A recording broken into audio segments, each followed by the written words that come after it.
The man got caught because he was in his head too much.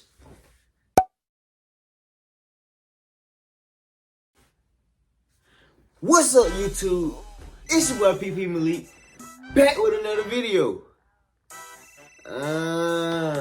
Yeah, I like that one. Hey, check this out.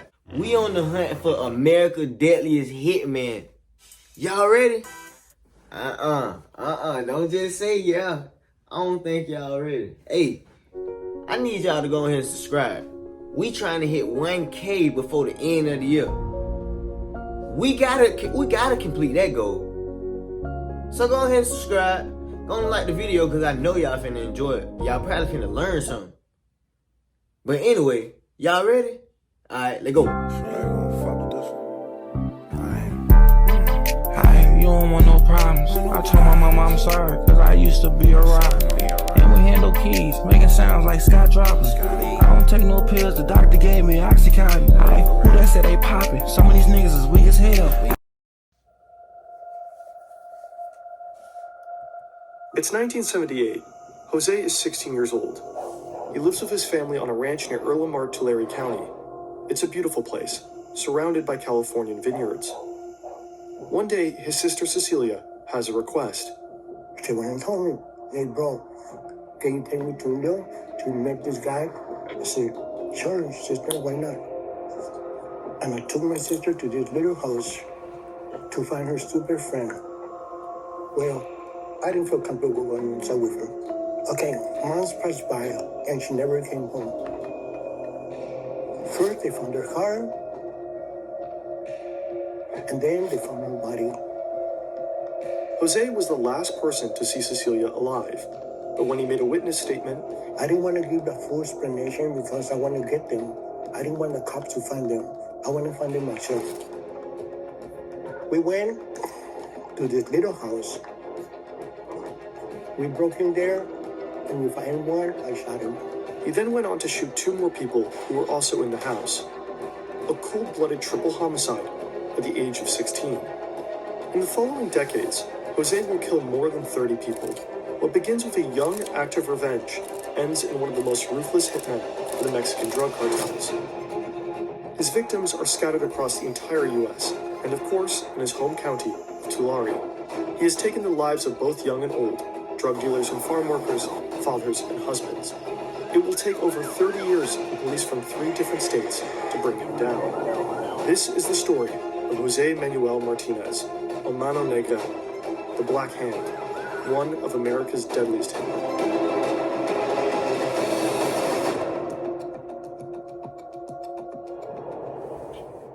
We love animation and deep research, but it's expensive. That's why we have sponsors on this channel. We are grateful that the truly amazing platform Brilliant is supporting us. With Brilliant, you can learn new skills across a wide variety of subjects. It lets you explore all these fields without ever feeling bored And or they gonna overwhelmed. talk about Brilliant. For example, chances are We that gonna this talk video about was PP recommended to Malik. you by an algorithm. My Reading day Brilliant been course, good. How technology How about works, yours? lets you You understand know what I'm the inner saying? workings of such Let me know in the recommendation engines, comments. but also how passwords work, You feel me? GPS, and many other things. I just we been use every day. grinding, To editing try everything videos. Brilliant has to offer, I had to go to work free, earlier. for a full 30 days. You feel Visit me? brilliant.org/fern or click on the link in the description. Yeah, I just been cooling The lately first though. 200 of you I will was get just with my 20% girl. off Brilliant's annual feel premium me? subscription. Brilliant also has a mobile app, Oh, yeah. so you can learn about We gonna maths do and science vlogs. anywhere, So, on the go, at stay home, tuned even for while watching vlogmas. top-notch true Like crime from content. December on YouTube. 1st, Brilliant from truly December never gets old. 25th, It's fun and super we dropping satisfying a to solve many vlog logic problems and puzzles. every Why don't you give it a shot? day. You hear me? Let's get back to it. Before I ever met him, I talked to a lot of police officers, homicide detectives, murder detectives who had dealt with him. And they all said the same thing, which is when you meet him, he is the most charming person you will ever meet. This is Jessica Garrison, a journalist and author. In 2017, she met Jose in prison for a BuzzFeed News investigation and her book, The Devil's Harvest. The perspective of his family was that he was the person in the family who always took care of them. If you were in the hospital, he was the person that would come visit you.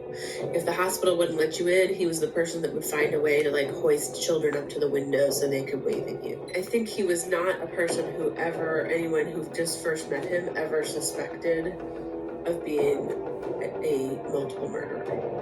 How does a polite, loving family man turn into a mass murderer? Martinez is born in 1962 in Fresno, California. You can see it in his eyes. He's a U.S. citizen, but he grows up in Mexico until the age of 11. He then moves with his family to a ranch near Erlenmart. At the time, Tulare is the poorest county in California. His stepfather organizes laborers for the wine industry and as a side business, deals drugs. At the age of 14, Martinez is sent on his first drug courier trip by bus. Later, he uses his own car. As a bilingual, U.S.-born teenager, Martinez can easily stay under the radar of authorities. In 1977, the police raid his family's ranch. They confiscate $2.5 million worth of heroin and various weapons. Then in 1978, while his stepfather was in custody, Cecilia is murdered. Martinez said that he was a nice man until they killed his sister. Since then, he said fuck the Rippers and the child molesters. So he did in 1979. His first victim is David Bedoya.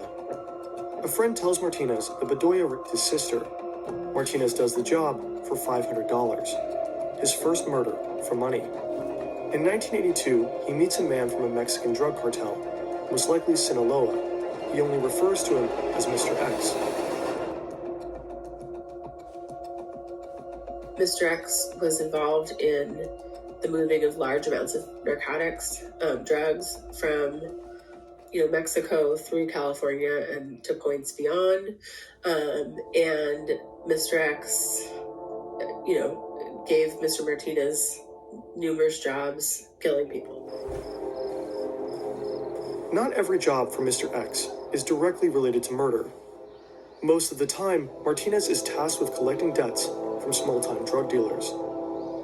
He receives his assignment through phone calls or brief personal meetings. A lot of it is sold on spec. I give you the drugs, you sell the drugs, you give some of the money back to me, right? But if you take the drugs and you don't give the money back to me, we have a problem. Then Jose Martinez would go and collect that money.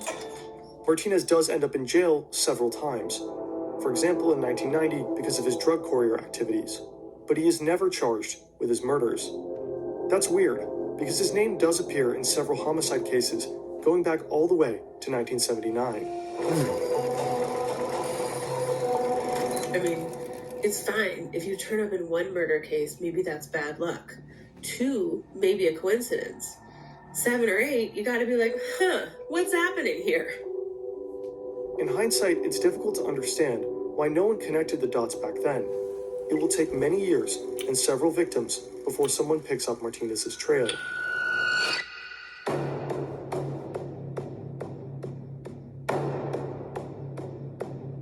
November 2006, Martinez flies to Florida to deal with a 20-year-old named Javier Huerta. Javier is accused of stealing 10 kilograms of cocaine worth around $170,000. Martinez keeps a close eye on Huerta for a few days, and then he decides to strike. I called Javier Huerta. They told me that you're a Missouri worker, and I want you to come so you can get me an estimate price on my house. They got in. I locked the door. When I turned out, I had my guns out. My hit the floor, and this is good one, I'll tell you. You stole 10 kilos from cocaine from me. If you don't get my money in 30 minutes, I'm gonna call my friend that is outside your house, and he's gonna shoot your family. Martinez gets the money, $150,000. He said he gonna shoot your family. He shoots Huerta and his colleague 4 times each. He binds their hands with zip ties and puts their bodies in Huerta's truck. He takes the car and drives it to the outskirts of a national park, smoking a cigarette on the way, perhaps to calm down. After the job, Martinez flies directly to his daughter's home in Alabama. His granddaughter is celebrating her birthday. He wants to use the money he just earned to make her happy. I got her. I took her to Toys R Us, where a kid can be a kid. I told her, babe, because I love you with all my heart, Me and you, we're gonna walk in the store, and for 1 hour, you can pick whatever you want, okay? While Martinez is treating his granddaughter at Toys R Us, investigators in Florida discover Huerta's truck with the 2 dead bodies. They find a Mountain Dew can in the center console of the vehicle, with a cigarette butt laying in a puddle of the yellow-green liquid. They send the cigarette butt to a lab to check for DNA traces, but the test is not conducted right away. The evaluation probably isn't a big priority. Huerta was a construction worker and had many co-workers in the car with him, so investigators had little hope of a hit. In fact, the results won't reach them until years later. Martinez escapes conviction for the murder of Huerta, at least for the time being. What? In 2009, Martinez kills a man named Joaquin Barragan in Erlemart for $8,000. He used a woman as a lure. She brought drugs from Barragan, contacting Martinez when the meeting was set. 3 days later, Barragan's body is found under a blanket. His hand... Bruh, this is a real hitman. No cap. Like, I ain't never, like, hold on.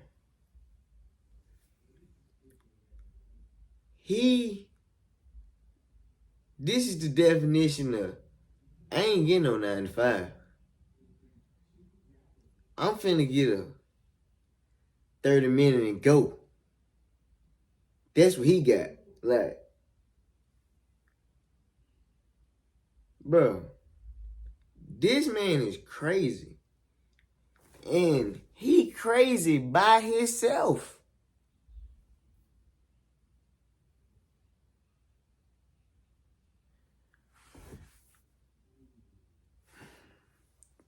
Found with zip ties.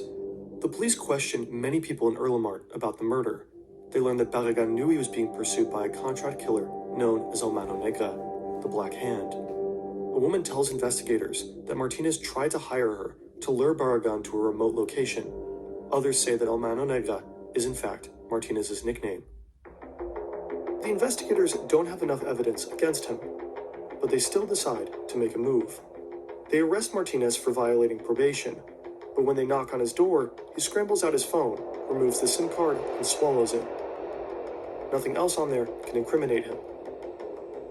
When the police question Martinez, he claims that everyone in Erlemart is lying, and that he didn't kill Barragan. They send him to prison anyway for violating his probation terms. When Martinez gets out of prison about a half a year later, he directly marches to the Violent Crime Division of the Tulare County Sheriff's Office. He wants his white Chevy Suburban back that the police had seized from him. Martinez agrees to answer a few questions from the police in return. He hints that he is a collector for a Mexican drug cartel from Guadalajara, and he also claims to know that Barragan was murdered. Not due to debts, because he was a rat. The investigators are suspicious. They suggest a lie detector test. These aren't technically valid ways of determining a lie, but police will still often use them for investigations. Martinez agrees. He is asked several times if he knows who killed Barragan. Martinez, of course, denies that he killed him. The lie detector's response to Martinez's answers are clear. Deception is indicated. Still, the investigators' hands are tied. Without clear evidence of a confession, they can't pin Martinez down. In the end, the Black Hand once again slips from their grasp. The cigarette butt is still in the lab. The police in Florida have other cases to handle, and they forgot about those bodies in that trunk. It looks like Martinez can just keep going on forever, but then something happens in Alabama.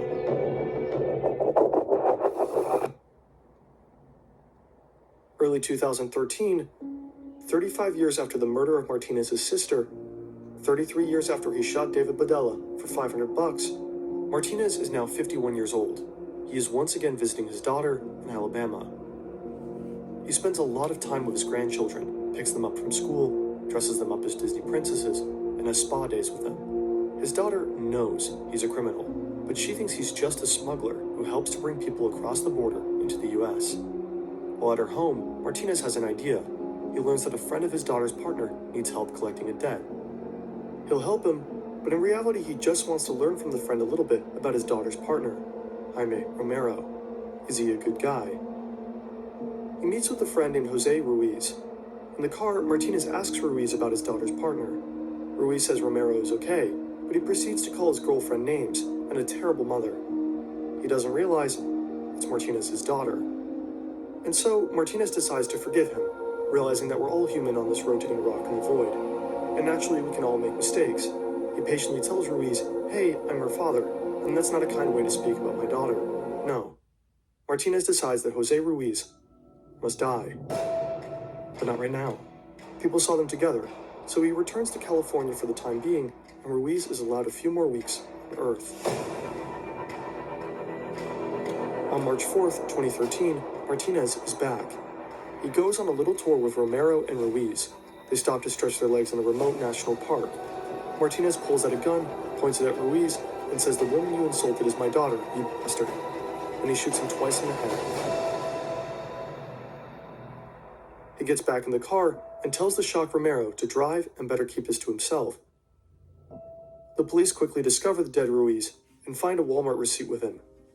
They review surveillance cameras and identify a companion of Ruiz. It's Romero. He's arrested and suspected of murder. Shortly afterwards, Martinez contacts the police, providing Romero with an alibi and claiming that they were together at the time of the killing. But the police do not believe him, and Romero remains in custody. That's 1 month later, crazy. Martinez is visiting his son in Erlamar. Suddenly, the police start banging on the door. Martinez is convinced that they are there because of him. Romero must have talked. He flees the house, and a sheriff deputy named Crystal Darrington gives chase. In reality, Martinez had nothing to fear. The police officer doesn't know a thing about the murder in Alabama. She had come to visit Martinez's son because she is investigating a series of robberies and hopes for his assistance. She apprehends Martinez and brings him to the station. A colleague whispers to Darrington the man she brought in is Elmano Neka, supposedly a contract killer responsible for several murders in the area. They could have. the man got caught because he was in his head too much.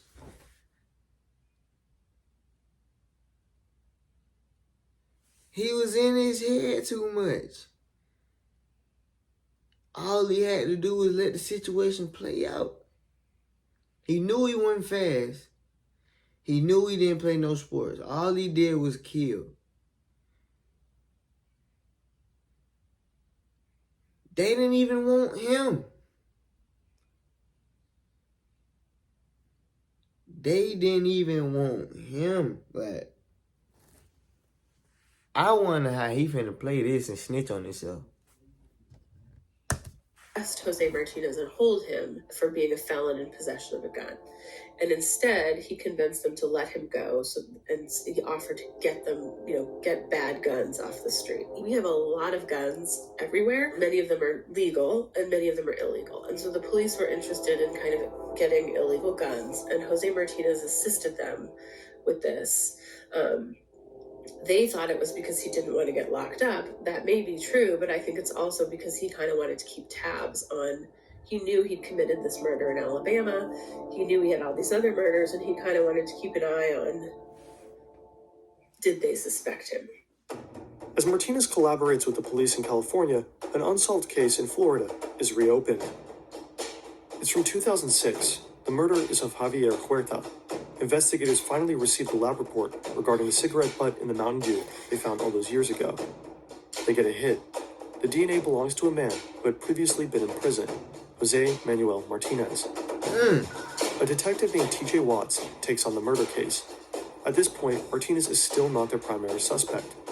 But Watts is puzzled by why a Californian cigarette butt would turn up so far away in Florida. He contacts an investigator in California who tells him Martinez's story, that they know him, that he's been helping them collect illegal weapons, and that he's involved in several murder investigations, but that they can't prove anything against him. But then the investigator in California tells Watts a small but crucial detail. Many of the murders involve the use of zip ties. Watts is intrigued. He also has a few unsolved murders on his desk where zip ties were used. He has a strong suspicion that Martinez might be the person he's looking for. He doesn't seem as a useful informant like the colleagues in California do. Watts believes Martinez might just be a killer. He marks him as person of interest. Meanwhile, Jaime Romero is still locked up in the Alabama prison, facing accusations for the murder of his friend, Jose Ruiz. He is terrified of his father-in-law, who witnessed his cold-bloodedness firsthand. But he can't go to prison. He has a daughter and a life at home. So he calls for the man in charge, Detective McWhorter, and talks. On May 17th, the investigators finally issue an arrest warrant for Martinez on murder charges. When he returns back to the U.S. from a trip to Mexico, Martinez is arrested in Arizona. He learns that there's a warrant out for him for murder. His only question is where the warrant came from.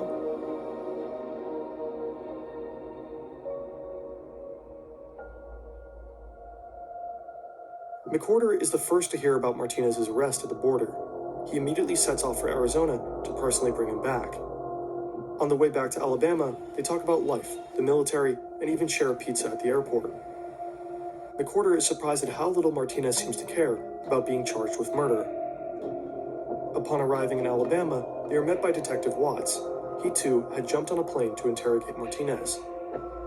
Neither detective expects Martinez to confess. Perhaps he would spend time in jail and then make a mistake during a phone call from inside. At best, Martinez might admit to being at the crime scene, but try to blame everything on Romero. But things take a different turn. Martinez confesses almost immediately to killing Ruiz. He also confesses to the murder case in Florida. He provides detailed descriptions of the crime scenes, the number of bullets used, and says, if I hadn't done the job, someone else would have. But it doesn't end there. Martinez then asks for Crystal Darrington, the deputy sheriff from Tulare. When she arrives in Alabama, he drops a bombshell. He's a contract killer and has killed numerous people. He goes on to confess to one murder after another. Shot him in the head. In fact, 22. Took my gun and I shot him inside the leg. I even killed her brother. It was a long list. I mean, Crystal Darrington said that she was just like frantically texting her bosses, like, oh my God, another one, and then like, I think the next day he's like, oh my gosh, I have another one. So it was a shocking list of murders. He confesses to over 35 murders. Today, it is thought to be over 40. They went back and reinvestigated all of them. Like, they didn't just take his word for it and tried to make sure it was true. And ultimately, they decided that they believed him. Martinez is brought to trial for most, but not all of his murders. Some cases couldn't be resolved. At the time, he even faces the death penalty, which doesn't seem to worry him. I know I'm going to go to electric chair everywhere if I die tomorrow. In the end, Martinez is sentenced to 50 years in prison in Alabama for the murder of Ruiz, life in prison without the possibility of parole in California for 9 murders, and 2 consecutive life sentences in Florida. Martinez certainly didn't make it easy for the police. He left few traces, often there were no concrete pieces of evidence, and as a hitman, there were usually no direct connections between him and his victims. Especially in the 80s and 90s, police in California had a lot of murders to deal with. They had limited resources. But there is also another reason why Martinez wasn't caught for so long. There are other people who would say, well, he didn't try that hard to get it, in part because the people that he was killing were not people that created these giant outcry. He was generally killing people without very much power. And so I think that was sort of one of the heartbreaking things to me when I started working on this, is that I went and found some of the family members of some of his victims. And many of them said over and over, like, it seems like no one cared that our relative was killed. And so I think that to me was sort of the craziest and most heartbreaking part of this case.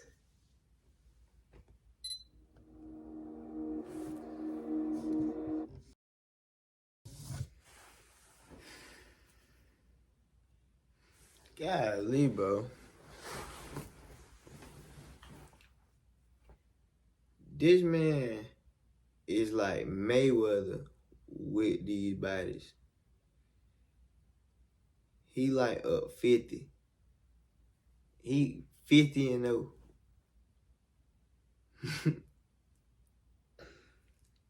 I gotta chill, don't I? Hey, man. Don't go catch nobody. Don't go shoot nobody.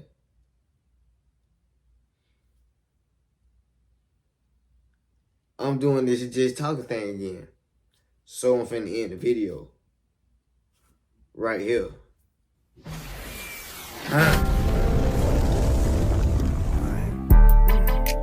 You don't want no problems. I told my mama I'm sorry, cause I used to be a rock. And we handle keys, making sounds like sky drops. I don't take no pills, the doctor gave me Oxycontin. Who that said they poppin'? Some of these niggas is weak as hell. I can call my nigga Kill, you